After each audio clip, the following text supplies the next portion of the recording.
Well, good morning, good afternoon actually, everyone. It's a great pleasure to be here and a good opportunity, as Anthony said, to actually have a bit of a dialogue around skills for the workplace in an environment which is changing dramatically. Now, the full set of slides that I'm talking to have been handed out. And that's intentional because I'm only going to sort of pick from some of them. The purpose of it being to give you the full set of evidence base, which is the sort of thing I usually use in discussions around the issues that I'm raising here.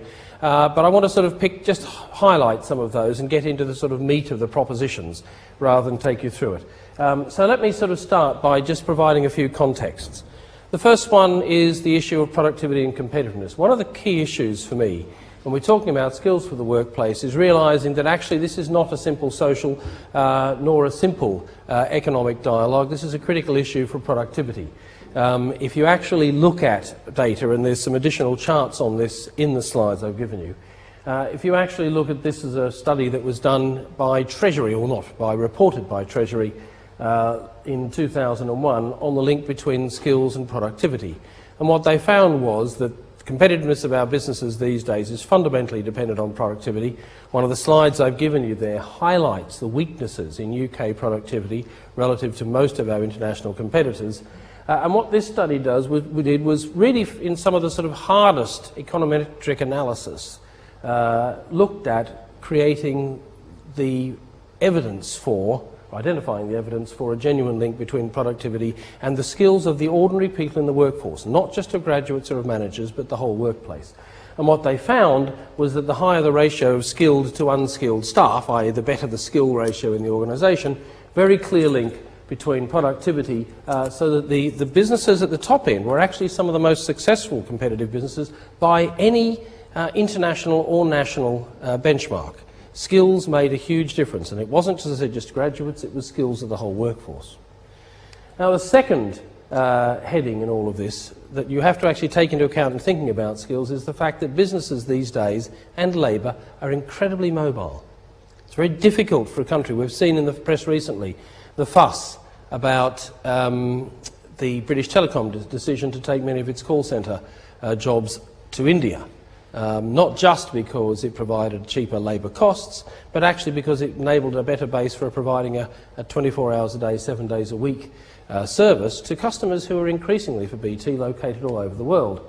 Now, there are all sorts of issues that are taken account of in mobility, and the opportunity for businesses to exploit that is clear. The UK has a very, very competitive market for the operation of global businesses. So it tends to attract inward investment, or it has tended to attract inward investment. But what we've seen over the last few years, and this is the result of a big worldwide KPMG study reported on their website, looked at what are the factors that businesses use to actually take a decision as to where they're going to locate inward investments. Skill doesn't just matter to indigenous businesses, it actually really matters to those businesses who are locating here. And compared to past years, what they're saying now is that the availability of skilled labour, followed or linked with labour costs, is now the most significant decision that companies look at in deciding whether or not to locate in Britain or any other territory. Skills really matter, and yet, as you'll see in a moment, our skills base in the UK is actually not nearly as developed as it is in many of our competitor countries. Indeed, there's a publication called the World Competitiveness Yearbook, which actually looks at this in detail. And what they discovered from their perception of businesses and governments around the world is that the UK is actually dramatically down the list of companies where the skills of our workforce, are considered to be of an acceptable level to support inward investment.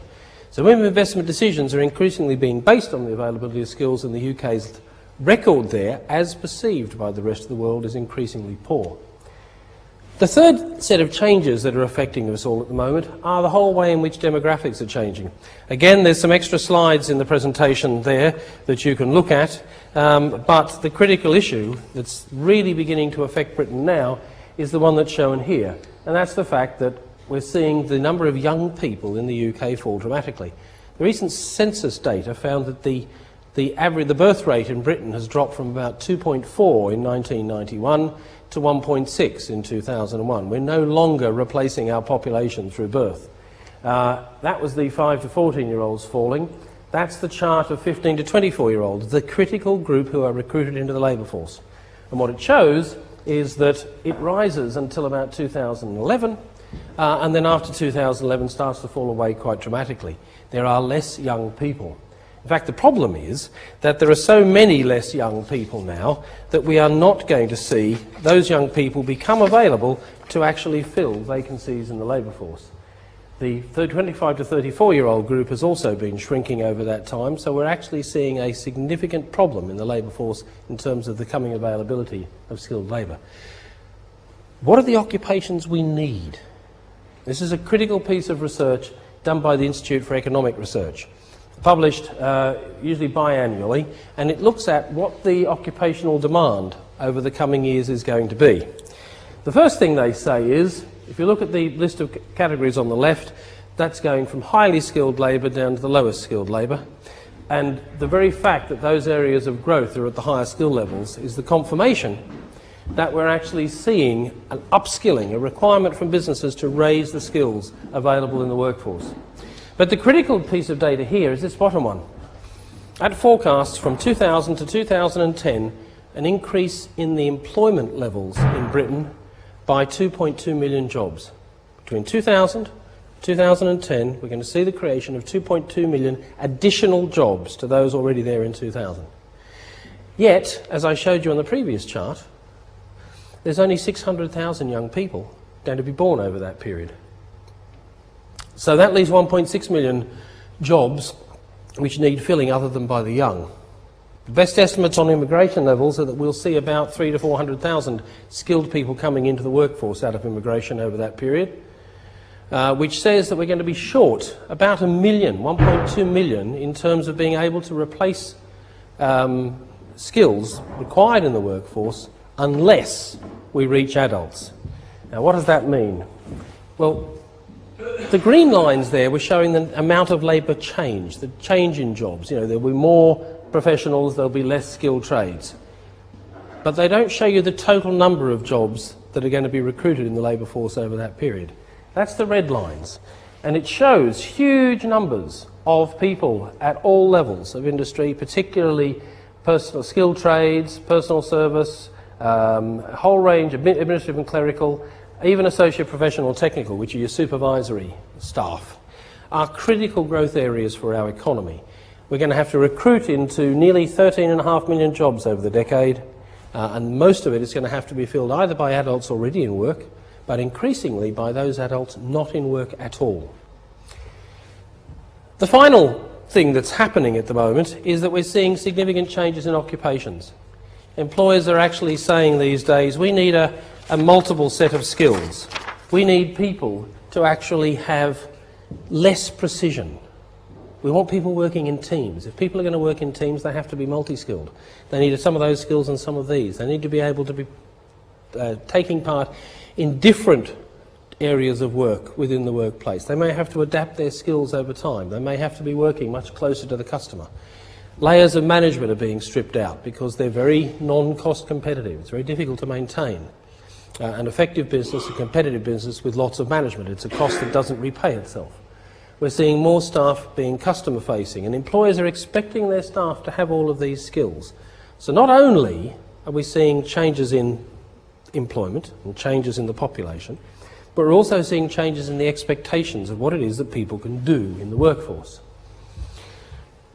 So more adults engaged, not enough young people, probably of the order of 2 to 3 million more adults over that time having to be trained and developed, including about 1.2 million who aren't in work today but are already of adult age, who are going to have to be persuaded to enter the workforce if we're going to fill the number of vacancies we have and get the economic growth we have.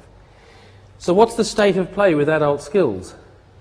Well, the fact is adult skill levels in Britain are very low. They're some of the lowest in the OECD relative to the rest of the world and relative to the needs of industry. We have very good graduate levels. Number of graduates in this country compared to graduates almost in any other developing country is very high. We've got the graduate problem cracked. If anything, we're approaching a time when we have too many. But the big gap is at what I call these intermediate skill levels. What we need, according to the CBI, is a time when something like 65% of the population are skilled up here. That's what we call level 3, level 4, level 5. That means A levels or higher. It means the equivalent of a skilled tradesperson with a good standing level 3 national vocational qualification. And something like 65% of jobs by 2010 are meant to be at that level. We're sitting there with about 43% of our population. Many of our competitor countries already have skill levels at the level the CBI are saying we've got to have by 2010.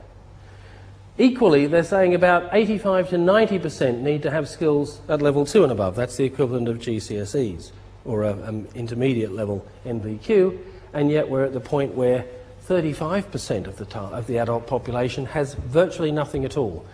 When they've got anything in that area, they're probably looking at having 2 GCSEs or an O-level at grade C, D, E. Very, very low levels of skills. So, what we need is a much higher skilled population, drawing from adults who actually need to come out of being economically inactive and start participating in the labour force. We also need those adults in work upskilled. What this one shows is that the scale of the problem is not evenly distributed across the age range. Across the bottom are the age groups. Same description as previous in terms of the level of qualification, with the one on the left being the sort of rough levels that the CBI says are needed for 2010. And what you can see as you go across is that the level of those skills, particularly at the 35, 45 plus, is way away from that. Even in young people, we're not producing enough young people yet with the skill levels that we say we need. So there's a major issue. And finally, just to sort of set the scene before I talk about the propositions, at the moment we have an education and training system. It's serving that cohort. It's trying to persuade through the further education colleges, training providers. It's trying to ensure that the demand of industry is understood and the supply match is good, that what we actually provide is related to that. This is a very interesting chart. This one harks back to the issue of employers' needs, and it's informed by a huge employer survey done each year that actually says, where are the big skill problems and skills issues you have today? Now this is a general analysis of all of that data, but employers are saying if we've got skill shortages, then most of them sit at the level of technical and practical skills. We actually need people who, if they're going to be plumbers, actually are properly trained as plumbers. If they're going to be electricians, they're properly trained as electricians, or engineers and engineering technicians, they have gone through the proper technical training. We hear quite a bit about employers saying they need generic skills. And to a certain extent they do. That's the things up there like team working and problem solving and literacy and numeracy. And employers do say they need those skills, but they say they need more than anything else the technical and practical skills for occupations. So what have we done? Well, that survey was published in September 2001, which means the research work was finished about May 2001. So I went and asked the Learning and Skills Council, what does the pattern of provision, based on that analysis, what does the pattern of provision in our colleges look like if that's what the demand is? And what it looked like was that. Not wonderfully correlated. In fact, provision substantially out of step with expectations. In part, it's about trying to draw those disengaged adults into learning, and so some of that stuff around the bottom is actually very important. We have large proportions of our adult workforce who still have reading and numeracy ages of 11. And whilst they may have learned how to cope in their workplace today, they're not very well equipped to participate in training and development to help them be more skilled for tomorrow. So some big issues at the moment about the whole way in which we're actually servicing those in need. The final part of my context is the whole issue of what I call access and diversity. Are we making sure that we're reaching all those aspects of the population? Now, the truth of it is there's quite a lot of data, and there's some slides in there about what's happening about male-female participation in work, about part-time, full-time and self-employment, and have a look at those charts yourself. The thing I wanted to draw out was a particular feature of the UK education and training system, which I'll come back to a bit later.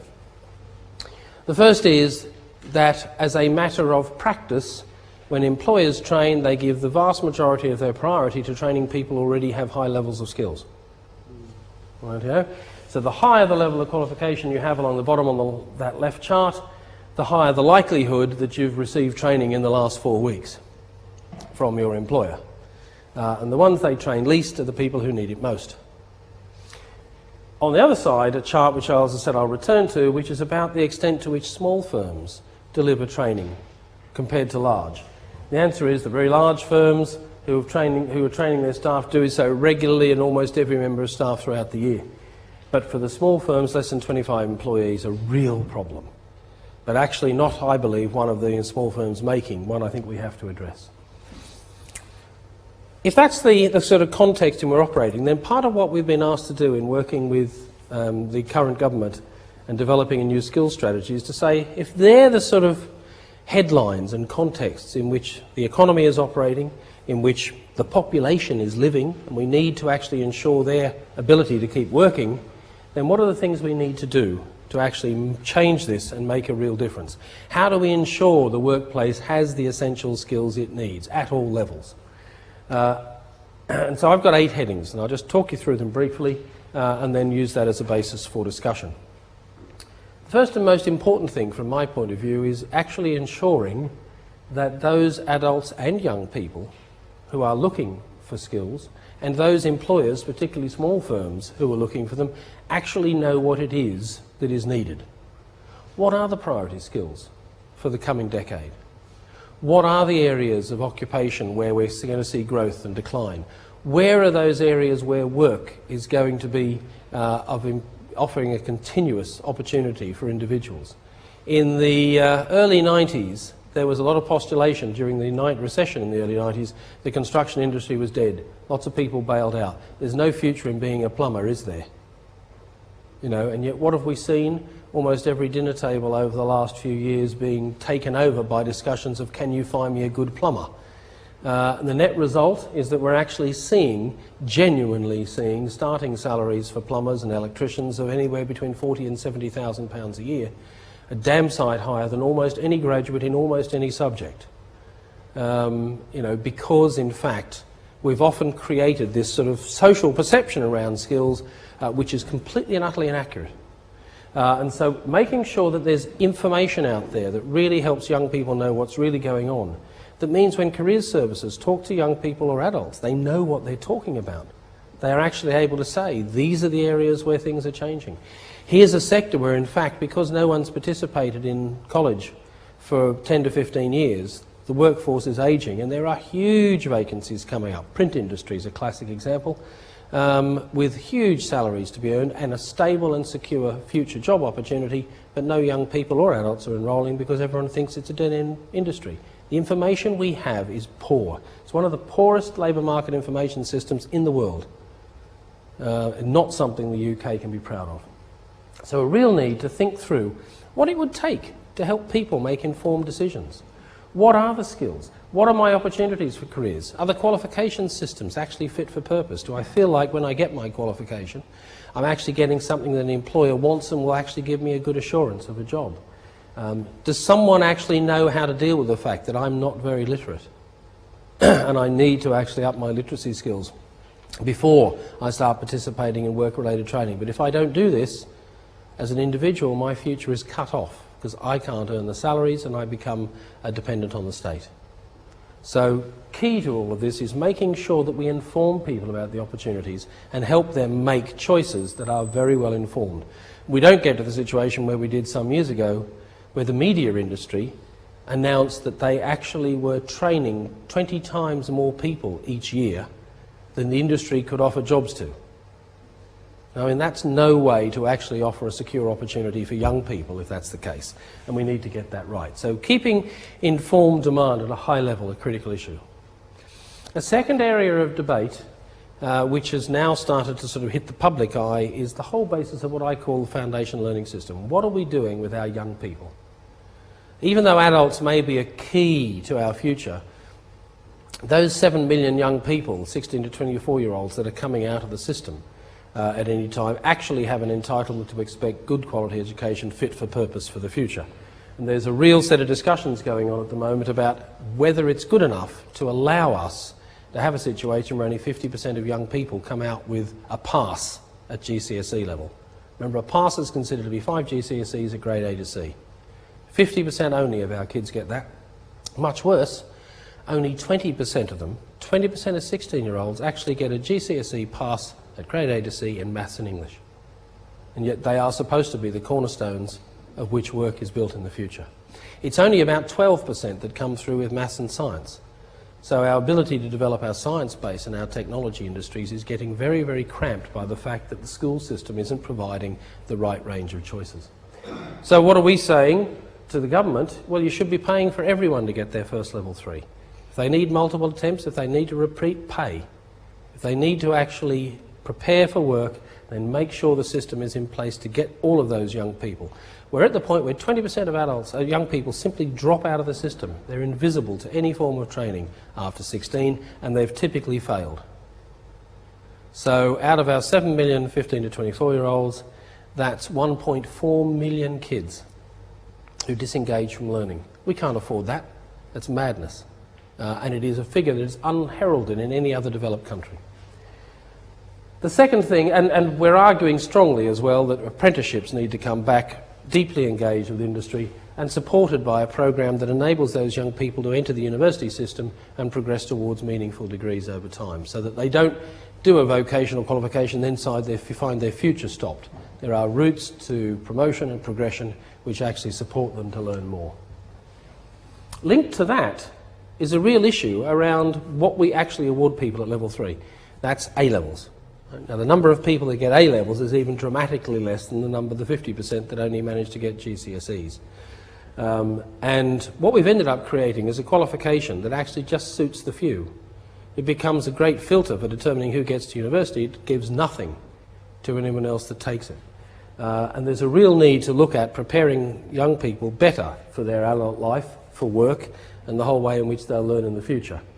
And so there's a big public debate going on literally at the moment about creating a much broader 18-year-old qualification that integrates general and vocational options and really allows people to actually have a sound foundation for work and adult life coming out of the system at around 18 or 19. That's the concept behind creating a UK baccalaureate, which you may well have seen discussed in the press. But it goes further. It's not trying to say we don't need to develop people whose capabilities are suited for higher education. Of course we do. But we need to offer something to others as well, and broadening the opportunity so that people can get a wide range of learning that prepares them well for work and adult life, including an understanding of the requirements of work, is something that underpins propositions around a UK baccalaureate. Okay, we've started to inform demand, we've started to sort of address the issues surrounding young people, but hang on a second, there are real issues here about employers. As I showed you earlier, not all employers train, and we know we have a major issue with small firms. What is it that employers themselves should be doing, and how can we, as those agencies who work in the sort of public sector and have a role to try to encourage good employer behaviour, what can we do to actually engage and encourage employers? Well, what's clear, and I'll talk a little bit this more in a moment, is if you're going to reach small firms, you have to go out and talk to them in their community. You know, sending lots of sort of direct mail leaflets saying training is good for you managed to sort of go the way of most glossy brochures that hit small firms' desks. They go in the bin. There is a real need to sort of get out and actually work directly with employers to encourage them to train and develop their staff. There are many good examples of those sorts of activities taking place, but there's a lot more that needs to be done in order to do it. And we believe there are some key things the government should be doing. One, being clear about what it will pay for and what it won't, and being clear about what it is reasonable to expect employers and individuals to pay for. But at the same time, to ensure that where public funding is being used for the benefit of the individual employer, that the institutions, the training providers, the colleges, actually do the things and provide the provision that is more akin to the curve that I showed you a few minutes ago than we currently do. And so giving those people, the employers and the individuals, a say over where the public funding goes by allowing them to vote with their feet and choose the provision that is right for their needs is appropriate. And there's quite a bit of discussion going on in the Treasury at the moment about whether we can do something to incentivise particularly small firm participation through tax savings or tax credits against good training, to actually try and make sure that the system is behaving in an appropriate way and incentivising the right thing. Getting out and providing training in the workplace is a critical issue. Some of the most successful colleges we're seeing in the UK are doing that every day. Others do very little about it. And as a result of that, employers are wandering around saying, well, they're no good to me. They're not giving me what we need. They're not training my workforce. But some of the best examples are fantastic, and spreading best practice here is important. The final area which is being looked at by government at the moment is what I call licence to practice. Now, this has actually come up and been reinforced recently through a number of the issues that we've seen in the public press. Why is it that untrained, unqualified people were allowed to repair railway lines? Why is it that the tracks were being maintained without any training for the staff that were involved in it? Why is it that my grandmother can end up in a care home where the staff are completely unqualified, untrained, and have no understanding of the needs of old people? What is it that makes it reasonable that a plumber with no practical background, experience, training or safety knowledge of water and gas can come into my home and make a total mess, as they did a few months ago? Why are those things allowed to happen? And surely, why are door supervisors, that wonderful and much maligned group normally called bouncers, allowed to sort of inflict violence on our streets without any health and safety training requirements, expectations about how to treat people? Well, they're not going to be anymore, because they're a regulated industry now and they will have to be trained or they will not work. There's a whole extent to which public demand is actually starting to lead to this. It won't affect every sector, but it's a big opportunity. But as I said earlier, the problem isn't all firms, and it isn't all the training in all firms. We're actually very successful at training those who already have, and as I said, there's this whole issue about this group here and the extent to which firms with less than 25 employees don't train. How can we reach them? Well, part of the solution to that, for me, lies in the discoveries I made when I was wearing a slightly different hat, doing a different job some years ago when I was Director General of the British Chambers of Commerce. So I was representing small firms, and we did a lot of work to try and understand what motivated or failed to motivate small businesses. What we found was, remember I said 35% of adults, that graph with the circle on it, 35% of adults who don't even have the basic equivalent of a couple of O-levels or GCSEs. One of the biggest groups in that cohort are the owner-managers and proprietors of small firms. They happen to be one of the least skilled group in this country. But their attitude is a very simple one. I made it, and I didn't need the skills, so why should my staff? Well, the honest answer is because the world was very different then to the world it is now. And secondly, the fact that a small number of people can make it without skills doesn't mean the whole population can. But equally, those small firms have a real problem. 80% of firms with less than 50 employees have no specialist who knows about training or human resources on their workforce. I ran a small business. You can't. When you're setting up a small business, you've got to actually keep the business going. It's tomorrow's sales that matter, or all the jobs go. And it's really only when you hit about 50 employees that you suddenly realise you have a desperate need and everyone's getting overloaded with HR work they don't understand, you go out and you hire someone. 80% of them have no internal training capability at all. Even those that do only have a part-timer. So how do you actually expect them to know how to train when they have no training themselves, for many of them, and they have no knowledge of how the system works? More than that, but very conveniently for us, they happen to be all located in what I call clusters. 80% of small firms are located in business parks, the industrial estate, or the high street, the shops, which means that they gather in groups. They're a bit like, well, no, I won't use the word sheep, that's terribly offensive, but they gather in groups, they tend to cluster together. They cluster together because someone puts shared facilities and resources available to them. They cluster together because that's where the public comes to get what they want. They cluster together because it solves transport problems. But that means when they do cluster together, you might have 30 firms with 30 employees, and suddenly you've got 1,000 people working on that site, and you can start to provide training and make training available to those people in ways that you can do in large companies but could never do previously in small. So a whole set of work is beginning now to actually understand how we can help firms understand the benefits of training, make sure they get the right information, advice and guidance, work with them in clusters with intermediaries and handhold them so they start to train their workforce because they have a specialist that they share between them that actually begins to facilitate learning for them. And suddenly you find that those small firms aren't unreachable, and they aren't unwilling to train. What they need is the help, and when the help's provided, they start to change behaviour. But what many of those firms will say is, we can actually offer free subsidised training and time offer training, and you'll still find people saying no. One of the big surveys on adult skills found 50% of all those who hadn't been in the learning system for about 3 years said nothing would ever induce them to go back to school or college again. Now, they weren't probably telling the truth, but nonetheless that's their starting point. So it's really important for us to get out and work and reach those adults directly. And there are some good initiatives going on that really need sort of reinforcing now to make it happen. Some of the most important are the union access programs. Programs whereby the union works with the employer and helps to encourage and support the individual who mightn't have been in any form of training for 20 years to start again, to get engaged, to pass, to feel they can do it, to get the confidence and begin to make a difference. And where you do it, you can actually measure over 5 years the substantive increase in productivity for that company, as well as the substantive increase in salaries for the individuals. Now they're the two hooks that we're actually trying to stimulate here. Productivity of business, salaries and quality of life for the individual, and they both come together when you actually work effectively in firms. One of the things the government, however, is finally accepting, and as part of the documentation that will come out for debate later this month, is the idea that if an adult failed the education system in their youth, then it was actually the system that failed them.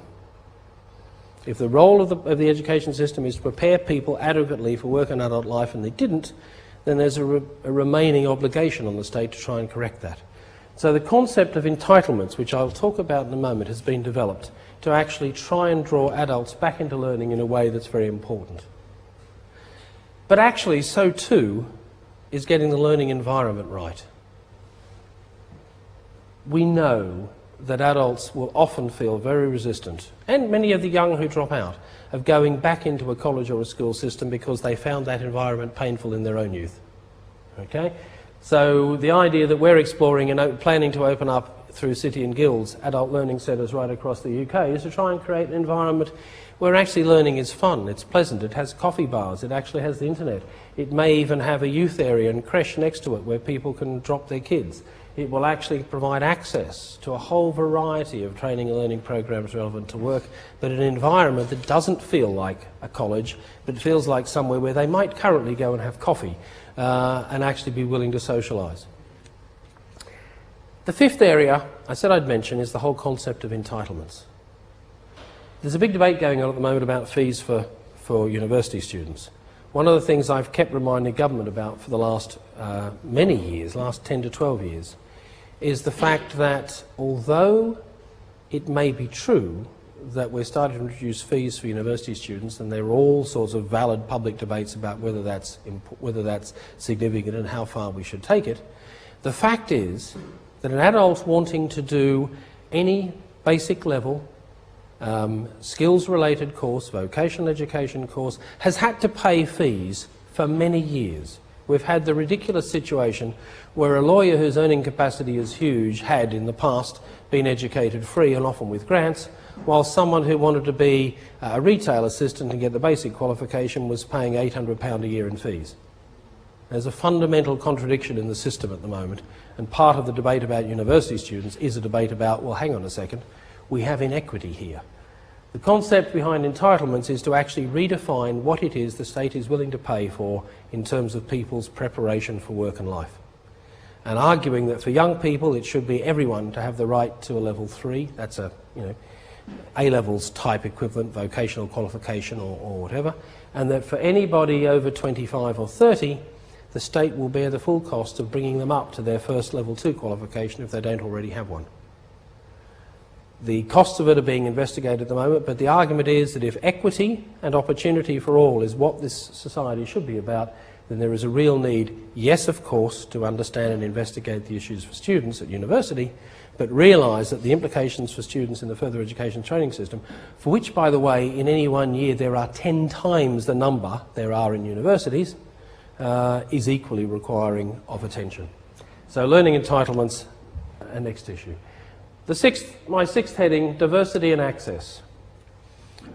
in order to engage the whole of the workforce and make sure all adults have an opportunity, it is important, and we hear a lot about gender and ethnicity. But actually, with a falling number of young people and a growing adult population, and particularly people over 50, there's a real need to actually make sure whether we've got the right access to learning for adults. And are there barriers in our system which can prevent adults enrolling? A classic one: colleges get paid more money for full-time students than they do pro rata for part-time. You actually have to pay more if you want to be a part-time student than if you want to be a full-time student. Why? That essentially disenfranchises all adults. What's the basis for it? Well, history, actually. No one can give a rational explanation. Geography. How do we reach people in rural areas? Scottish Highland Islands, Norfolk, Southwest. Transport actually can be a big barrier caused through geography, as can confidence.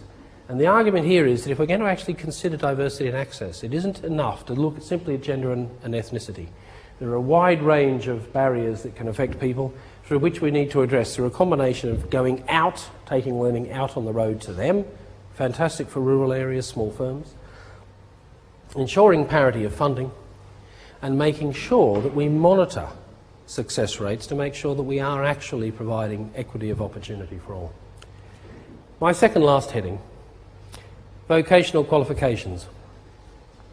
Sadly, and I say this coming from an organisation like City and Guilds, which used to be the vocational qualification system, for a whole series of reasons, the vocational qualification framework in Britain over the last 20 years, I believe, has got itself fundamentally lost. It's amazingly confusing. Most employers haven't got a clue what they're looking for anymore, because there are something like 85,000 different awards in vocational education. And if you're an employer trying to figure out how to train your staff, it's a huge plethora to be able to sort of get through to figure out what you need and what you need your staff to do.